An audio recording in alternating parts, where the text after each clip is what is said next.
Bonjour à tous. Aujourd'hui, découvrons ensemble une notion clé. Distinguer les signaux sonores et les signaux lumineux. Un signal, c'est un message codé pour être transmis à distance, sous forme d'onde. Un signal est une information produite par un émetteur et transmise jusqu'à un récepteur. Quelques exemples. Une sonnerie ou une détonation sont des signaux sonores.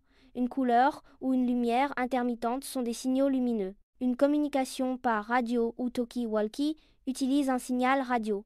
Et dans les télécommunications ou l'électronique, on parle de signal électrique. Des signaux de fumée ou mouvement sont des signaux optiques.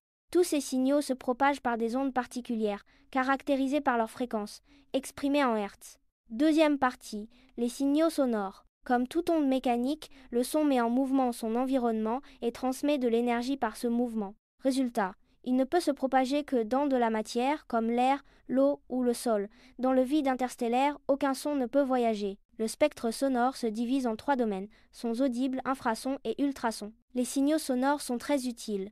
Par exemple, on peut mesurer une distance en connaissant la vitesse du son dans le milieu considéré. Attention, le son s'atténue avec la distance, car l'énergie se disperse et est absorbée par le milieu. Étudier cette propagation, réflexion ou absorption permet de connaître la nature du milieu, comme en échographie ou en sonar.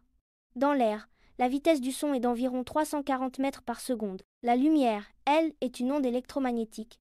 Contrairement au son, elle n'interagit pas mécaniquement avec son environnement, ce qui lui permet de voyager dans le vide. C'est ainsi que la lumière du soleil nous parvient. Elle peut aussi se propager dans la matière, par exemple à travers une vitre. La vitesse de propagation de la lumière dépend du milieu. Dans le vide, sa vitesse est de 300 millions mètres par seconde. Dans un autre milieu, elle est toujours plus lente. Le spectre électromagnétique est immense, et chaque type d'onde a ses applications.